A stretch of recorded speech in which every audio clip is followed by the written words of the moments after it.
Olá, meus queridos irmãos, a paz do Senhor Jesus. Eu sou o professor Gerson Willi. Seja muito bem-vindo ao nosso canal. Se você ainda não é inscrito, se inscreva no nosso canal. Nós estaremos aqui toda semana, alguns dias de antecedência, estudando um pouco a respeito das nossas lições, da nossa lição bíblica editada pela CPAD.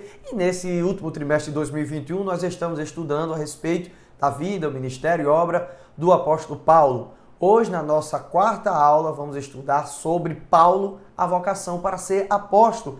Quero lembrar você que todos os nossos slides estão disponíveis aqui na descrição do vídeo. Você vai lá, clica embaixo e leva o cursor até lá no final, clica no link e nós estaremos liberando o seu acesso, tá bom? Então vamos ver o que nós temos hoje, para estudar a respeito da vocação para ser apóstolo, que o Saulo de Tarso, no caminho de Damasco, acabou encontrando-se com Jesus. Essa lição de hoje, irmãos, é uma continuação praticamente da lição de número 3. É como se fosse uma conclusão daquilo que a gente viu na lição de número 3, tá certo?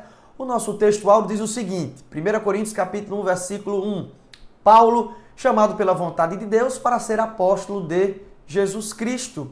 A verdade prática diz que Deus chama pessoas para realizar grandes feitos no reino divino. E a nossa leitura bíblica em classe se encontra em duas passagens, uma em Atos dos Apóstolos e outra na carta do apóstolo Paulo aos Gálatas. Vamos ler essa daqui de Atos capítulo 15, versículo 22. Disse-lhe, porém, o Senhor, vai, porque este é para mim um vaso escolhido, para levar o meu nome diante dos gentios e dos reis e dos filhos de Israel.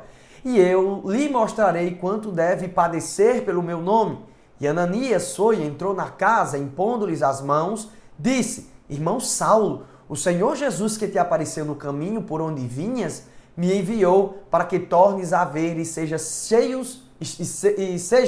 cheio do Espírito Santo. E logo caíram dos olhos como que umas escamas e recuperou a vista e levantando-se foi batizado e tendo comido ficou confortado. E esteve Saulo alguns dias com os discípulos que estavam em Damasco. E logo nas sinagogas pregava Jesus, que este era filho de Deus. E todos os que ouviam estavam atônitos e diziam, não é este o que em Jerusalém perseguia os que invocavam este nome? E para isso veio aqui, para levar presos aos principais dos sacerdotes? Saulo, porém, se esforçava muito mais e confundia os judeus que habitavam em Damasco, provando que aquele era o Cristo. E Gálatas capítulo 1, versículo 11 ao 18 diz assim, o próprio apóstolo Paulo falando, mas faço-vos saber, irmãos, que o evangelho que por mim foi anunciado não é segundo os homens, porque não recebi de homem algum, mas pela revelação de Jesus Cristo, porque já ouviste qual foi antigamente a minha conduta no judaísmo, como sobremaneira perseguia a igreja de Deus e assolava. E na minha nação excedi em judaísmo a muitas da minha idade, sendo extremamente zeloso nas tradições de meus pais. Mas quando aprouve a Deus, que desde o ventre da minha mãe me separou e me chamou pela sua graça, revelar seu Filho em mim, para que o pregasse entre os gentios, não consultei carne nem sangue, nem tornei a Jerusalém a ter com os que já estavam antes de mim. Eram apóstolos, mas parti para a Arábia e voltei outra vez a Damasco. Depois, passado 3 anos, fui a Jerusalém para ver a Pedro e fiquei com ele 15 dias. Então, meus irmãos, vamos para o primeiro ponto de hoje, onde nós vamos estudar a respeito dessa chamada divina.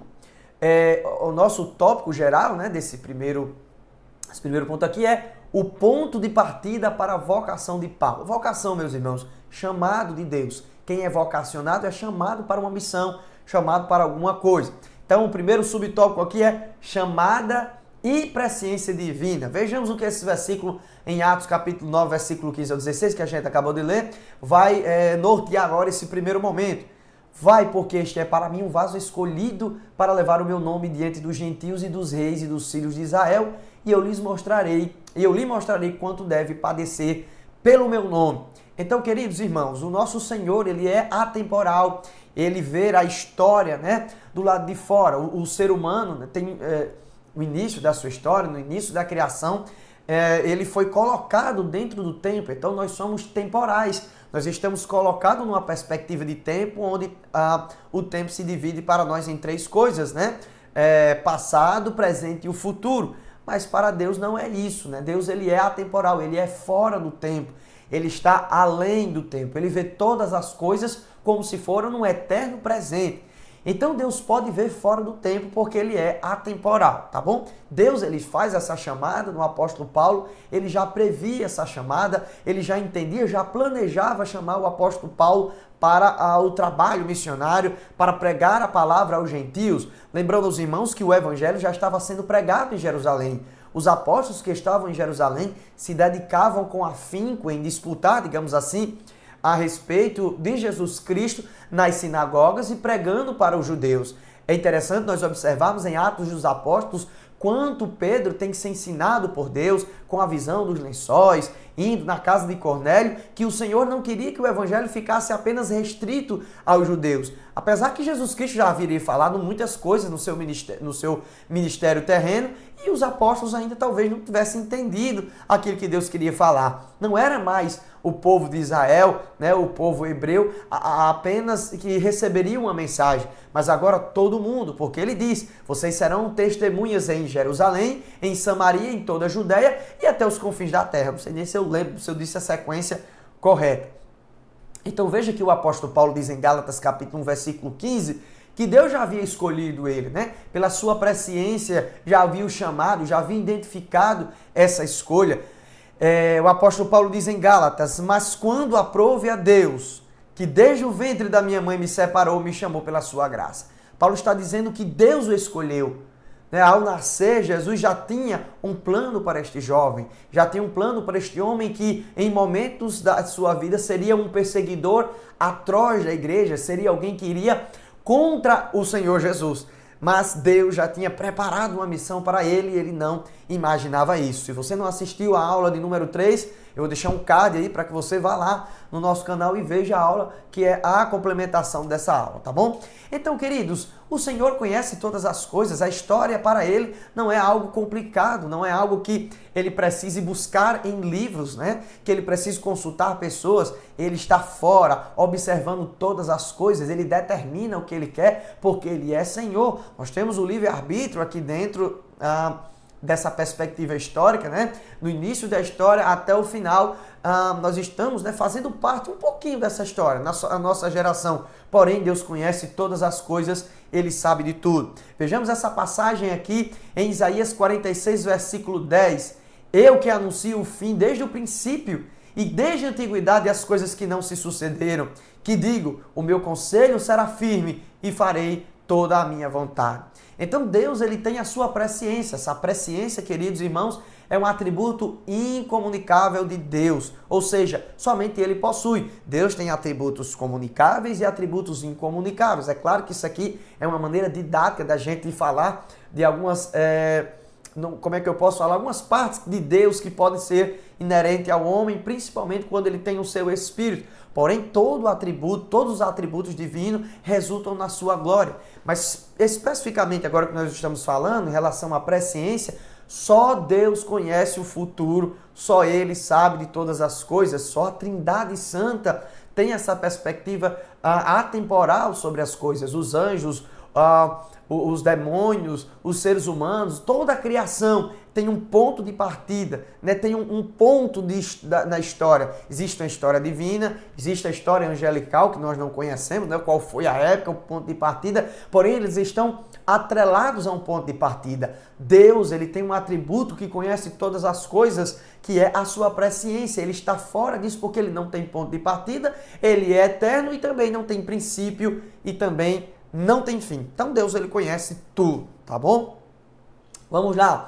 Essa vocação que Deus ele chama o apóstolo Paulo, já fala para ele o que vai acontecer.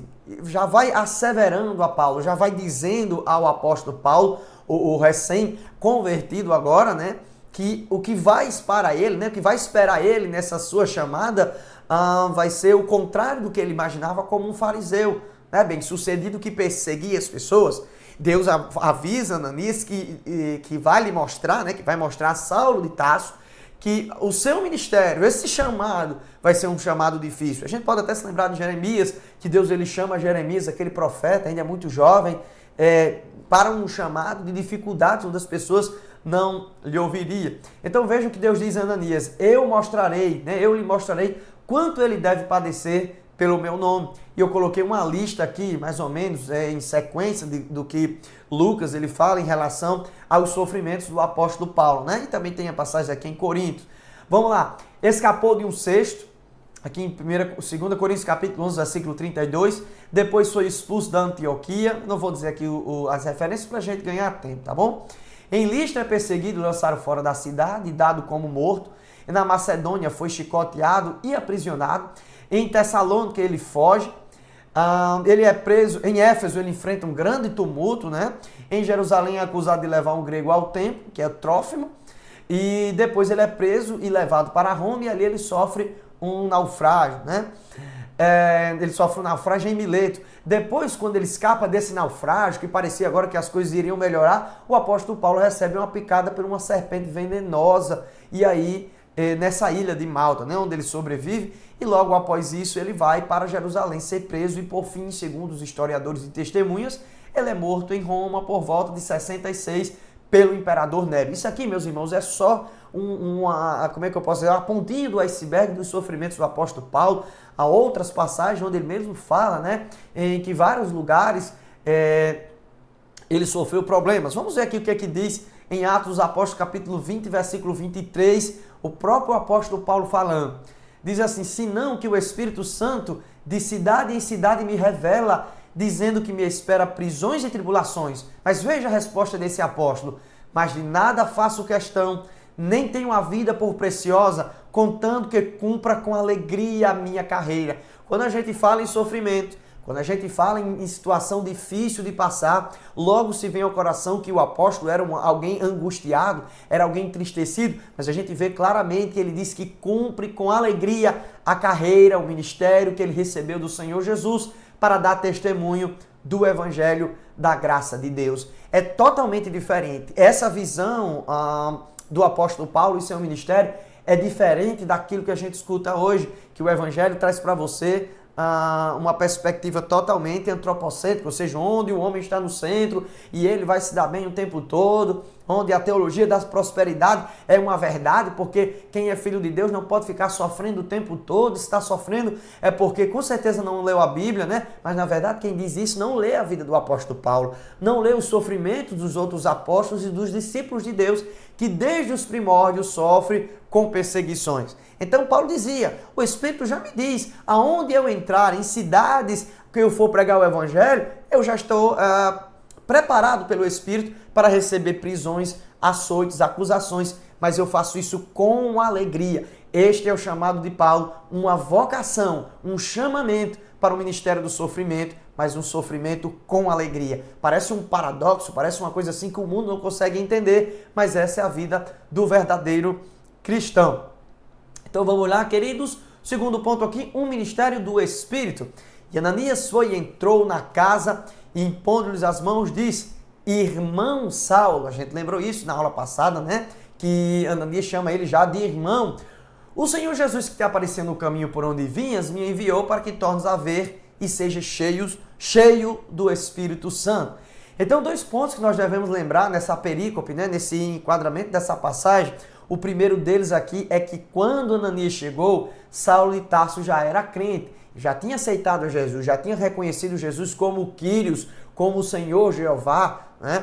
Pois a Bíblia diz em Atos 9:11, ele está orando. O Senhor diz a Ananias, Ananias vá, porque Saulo, ele está orando e ele já viu em visão que você vai chegar lá e vai botar a mão e ele vai ser curado daquela cegueira, né? Outro ponto aqui é que ter o Espírito Santo não é o mesmo que ser cheio do Espírito Santo. Ora, Paulo já era crente, ele já estava orando, já reconhecia, estava 3 dias e 3 noites sem comer e sem beber, ele estava ali já falando com Deus, meditando em tudo aquilo que ele tinha visto, né? Estava surpreso, a sua vida não era mais a mesma e ele estava agora esperando o cumprimento daquele que uma vez falara com ele ali no caminho de Damasco. Mas quando Ananias vem e impõe-lhe a mão em cima da cabeça e diz, Eu estou vindo aqui para que você seja cheio do Espírito Santo. Está falando agora do batismo com o Espírito Santo. Nós interpretamos assim, que nesse momento o apóstolo Paulo, ele foi batizado com o Espírito Santo e aí logo após ele foi batizado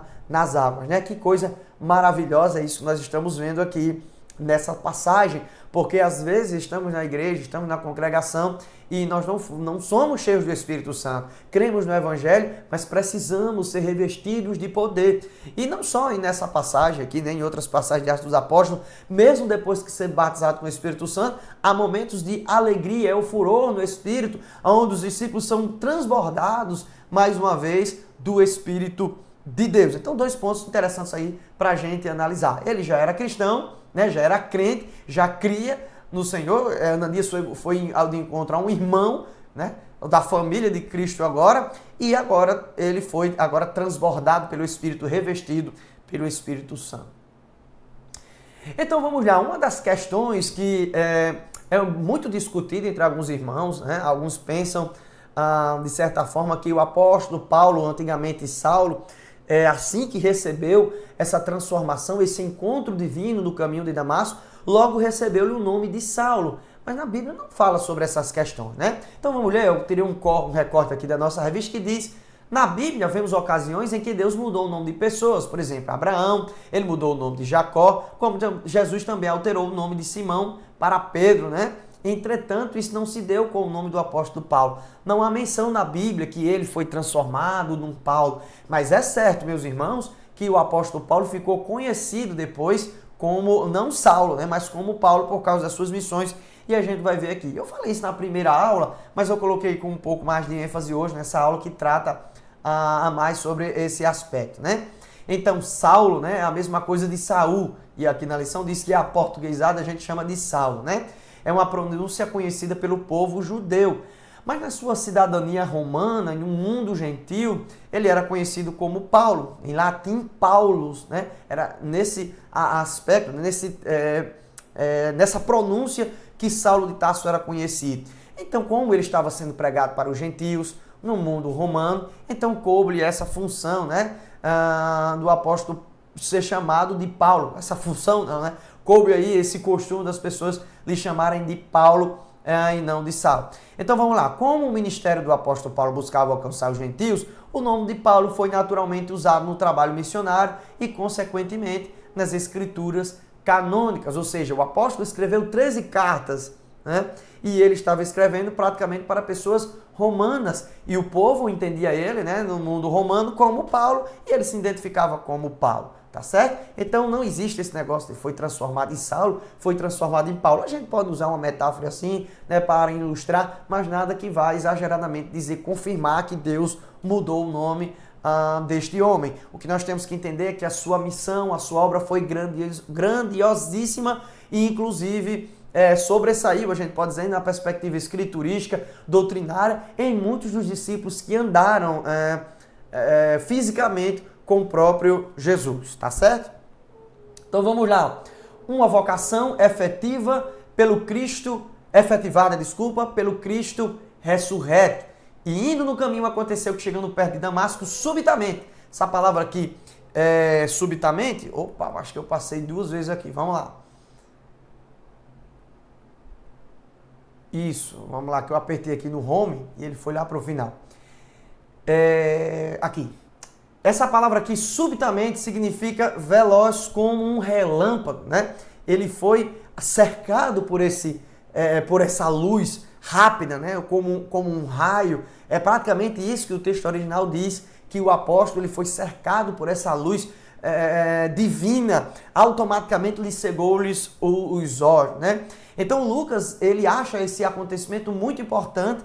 E ele, praticamente em 3 passagens no livro de Atos dos Apóstolos, né, no seu relato para Teófilo, ele diz em 3 vezes essa história, né, esse acontecimento extraordinário, onde Saulo viu o resplendor glorioso do Cristo ressurreto. Saulo estava vendo uma visão gloriosa do Senhor, né, daquilo como ele estava sentado à direita de Deus. Então, uma vez ele escreveu em Atos dos Apóstolos, né, a parte da história geral que a gente conhece. Depois, em Atos 22, ele dá testemunho diante dos judeus do que for ali acontecido, né? Por isso que agora ele é cristão. e logo após ele faz a sua defesa ao rei Agripa II, né? O Agripa II, né? E aí ele vai dizer de como aconteceu a sua conversão, de como ele era fariseu, né? Doutor da lei, e agora ele é parte da seita a qual ele perseguia. Então a conclusão é que Saulo viu realmente o Cristo ressurreto a quem ele perseguia, e então ele pode ser considerado como o apóstolo de Jesus, e uma das suas cartas ele vai se defender em relação a isso, porque alguns não consideram ele como o apóstolo, porque ele não andou propriamente com Jesus, mas ele vai dizer que sim, que ele viu o Cristo, que o Cristo se apresentou para ele, inclusive falou esse evangelho não pela vontade de homens, mas pela vontade de Deus, tá bom? E é isso que ele vai dizer aqui, né? No nosso ponto 2, uma vocação inevitável para o apostolado entre os gentios. A palavra apóstolo significa enviado para os gentios. E gentios, irmãos, são aqueles que não são judeus, né? Então ele vai dizer em Efésios capítulo 1, na sua introdução, na sua saudação, ele diz: Paulo, apóstolo de Jesus Cristo, pela vontade de Deus. Ele já está dizendo que ele foi chamado, ou seja, ou ele foi enviado. Eu sou um enviado de Jesus Cristo pela vontade de Deus e não pela vontade dos homens, né? Então Deus escolheu Saulo de antemão para fazer conhecer a sua vontade. Então vamos ver alguns pontos aqui. Saulo ele não foi ordenado pelos apóstolos, não foi o apóstolo o apóstolo Pedro, né? Não foi o apóstolo Tiago, não foi o apóstolo João que chegou e impôs as mãos na cabeça de Saulo. Foi apenas, digamos assim, um cristão que já estava ali na cidade de Damasco, né? Um homem de Deus. Então o próprio Cristo foi buscar Saulo de Tarso. O próprio Cristo marcou essa reunião, esse encontro para mudar o seu coração. Segundo ponto é que Deus não dá autoridade aos apóstolos para irem. Quando eu digo não dá autoridade, não significa que eles não tinham autoridade divina para tal, né? Mas Deus escolheu Ananias, que era um homem temente a Deus, que orava, e Ananias foi olhar e recebe essa autoridade de impor as mãos em cima de Saulo de Tarso, fazendo assim com que ele seja cheio do Espírito Santo e caindo-lhes as escamas, né, dos seus olhos. Então, no nosso próximo ponto aqui, a vocação mudou o rumo da vida de Paulo. Mudou, porque isso? A gente entendeu na aula passada que mudança significa metanoia, né? Conversão é metanoia, mudança de pensamento, mudança de rumo. E é isso que acontece na vida de um cristão verdadeiramente transformado. Há uma mudança, né? Ele estava indo para um local contra a palavra de Deus, agora ele está voltando e indo contra o mundo e sendo trabalhador do reino dos céus. Então, uma pergunta que a gente pode fazer aqui, ou algumas perguntas, digamos assim, para você que está me ouvindo, né? Ou você pode fazer na sua escola dominical, sobre o chamado da vida do apóstolo Paulo se aplicando para os dias de hoje. Ou seja, fazendo assim uma perspectiva de uma teologia prática. Você se sente vocacionado por Deus para alguma obra? Porque todo cristão, irmãos, é chamado para alguma obra, né? Alguns são vocacionados em diferentes ministérios, mas todos nós temos um chamado divino para uma obra, um trabalho no reino de Deus. Segundo, em algum momento de sua vida, você ignorou ou tem ignorado esse chamado? Será que você tem relutado em cumprir o chamado de Deus, recalcitrando contra os aguilhões, assim como Saulo de Tarso fazia no caminho de Damasco em toda a sua vida? Outra pergunta é, o que você poderia fazer para aperfeiçoar-se melhor na obra de Deus? O cristão, ele precisa se aperfeiçoar na obra de Deus, ele precisa estudar, ele precisa orar, ele precisa sim se robustecer, né, para ele cumprir o chamado de Deus com afinco, fazendo isso com alegria, mesmo que lhe importem sofrer tribulações e coisas difíceis na sua vida. Essa é a chamada de Deus para as nossas vidas. Nós não podemos correr, porém no final nós sabemos a recompensa, que eu creio que a gente vai estudar em outras lições que vem, né, que é o final da vida do apóstolo Paulo. Então são perguntas que você pode refletir hoje na sua vida, se realmente você está cumprindo o chamado, como o próprio apóstolo Paulo disse a Timóteo: meu filho, cumpra cabalmente, ou seja, completamente o seu ministério, tá bom? Vamos já para o nosso último ponto, a ida de Paulo para o deserto. Depois que ele se converte, ele tenta pregar em algumas sinagogas, né? Mas depois ele é expulso de lá e ele vai para o deserto, né? Então Paulo tomou o caminho da Arábia, né? Ou do deserto da Arábia, a sudeste de Damasco, sobre o domínio do rei Aretas. Então vejamos duas passagens que falam sobre isso. Em Damasco, o que governava sobre o rei Aretas guardava a cidade dos damascenos para me prender, mas por uma janela desceram-me num cesto, a muralha abaixo, e assim escapei das suas mãos. Logo quando ele volta, né, para Damasco, depois de ter passado esse período no deserto, ele acaba escapando desse rei que já estava esperando para prendê-lo. E ele vai dizer em Gálatas capítulo 1, versículo 17 a 18 o seguinte: nem tornei a Jerusalém a ter com os que já estavam antes de mim, que eram apóstolos, né? Mas parti para a Arábia e voltei outra vez a Damasco. Depois, passados 3 anos, fui a Jerusalém para ver a Pedro e fiquei com ele 15 dias.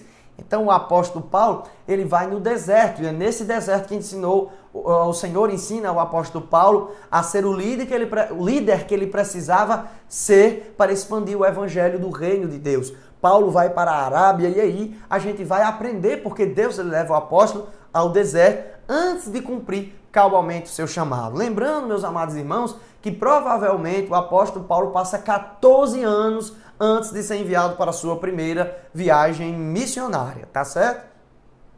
Então aqui no nosso último ponto, né, nossos dois últimos pontos, né, onde a gente vai falar sobre a vocação de Paulo e o aprendizado no deserto, o primeiro são as lições do deserto. Então esse período serviu para Paulo reavaliar a si mesmo diante de Deus, suas crenças, suas convicções judaicas, confrontando-as com a revelação da graça de Deus em Cristo Jesus. Ou seja, Paulo olhava para a sua formação farisaica, entendendo agora a chave hermenêutica que falava a respeito da Torá, e ele dizia, agora eu entendo o que é Cristo. Então ele meditava, né, nas passagens, entendia agora todo esse arcabouço a qual ele foi formado e entendia os mistérios de Deus sendo revelados. É por isso que a palavra profeta no Novo Testamento se remete a alguém que interpreta as passagens do Antigo Testamento em relação a Cristo Jesus, dando um teor agora desmistificado, ou seja, sem ser aqueles enigmas, né, que tinha no Antigo Testamento, sendo revelado agora no Novo Testamento. E aí uma lição para nós: o cristão deve de vez em quando ir ao deserto e ficar a sós com Deus e avaliar sua vocação e pensar sobre o seu chamado. É preciso você reservar um tempo para isso, lembrar, olhar, identificar, né, como está o seu chamado. E eu digo agora uma coisa pessoal minha, geralmente acontece muito isso. No meu aniversário, né, eu faço uma reflexão de como está o meu chamado, de como eu passei esse ano, mais um ano que Deus me deu, e como está a minha vida diante do Senhor em relação à oportunidade que Ele deu de eu cumprir um chamado, né, um chamado divino, que é trabalhar na sua obra. Então é muito importante que o cristão, ele trabalhando, né, fazendo a obra de Deus, ele pare um pouquinho e ele pense como ele está fazendo esse chamado, se ele precisa melhorar alguma coisa, se realmente é aquilo que o Senhor lhe chamou, se ele não está extrapolando, e ver como é que Deus está trabalhando na sua vida, né? Então, nosso último ponto aqui, mais lições no deserto. E no deserto, Paulo aprendeu algumas coisas. Primeiro, a simplicidade era a chave que abria a porta do cristianismo. Ele era um homem de pompa, né? O fariseu era conhecido como ser alguém arrogante, que gostava de usar vestes que chamavam a atenção das pessoas que estavam ao seu redor, usavam textos bíblicos amarrados na testa, no seu braço, na mão direita. As pessoas olhavam para ele como alguém que chamava de atenção a sua santidade. Mas agora o apóstolo Paulo entendia que era pela simplicidade, né? Não era de maneira do que o mundo queria lhe oferecer, mas de maneira que Cristo ia lhe oferecer prisões, açoites e sofrimentos, mas com a alegria do chamado eterno. Outro ponto aqui, que era preciso dominar as suas paixões, substituindo-as pela alegria da salvação em Cristo. E é isso que acontece na nossa vida, né? No deserto, em sofrimentos, em momentos de reflexão, a gente entende que desejos, que vontades precisam ser colocadas aos pés de Jesus para que a gente cumpra com alegria aquilo que o Senhor nos chamou. E aí, melhor disso é sabermos que somos filhos de Deus, que o Espírito Santo testifica que nós somos filhos e somos co-herdeiros em Cristo Jesus. Outro ponto aqui, que a imensidão do deserto esmaga o poder e a fraqueza do homem. Então lá ele observava, né, que ele era muito pequeno na grandiosidade desse Deus e que essa chamada era maravilhosa e ele precisava cumprir cabalmente. E o último ponto aqui que a gente pode refletir agora, ele só pode depender de Deus e entender que nada é das suas forças, nada é daquilo que ele estudou apenas, né? Nada daquilo que ele estudou. O que ele estudou vai ser usado pelo Espírito. Deus agora vai controlar as ferramentas cognitivas dele, as ferramentas intelectuais para a glória de Deus. Tudo agora dele é para a glória de Deus, porque ele não vive mais por ele, mas é Cristo que vive na vida do apóstolo Paulo.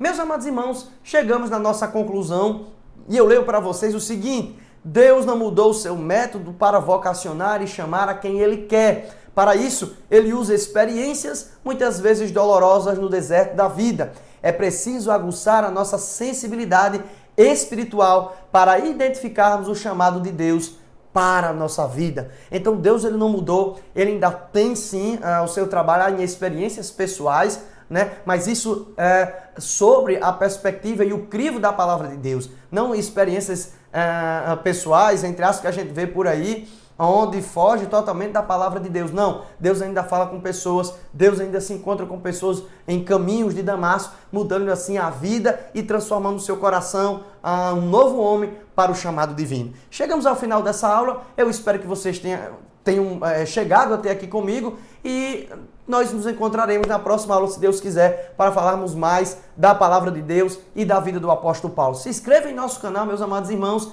curta e compartilhe essa aula. Deus abençoe a todos e até a próxima aula, se assim o Senhor nos permitir, né, que nós estejamos aqui para a glória e honra do seu nome. Amém.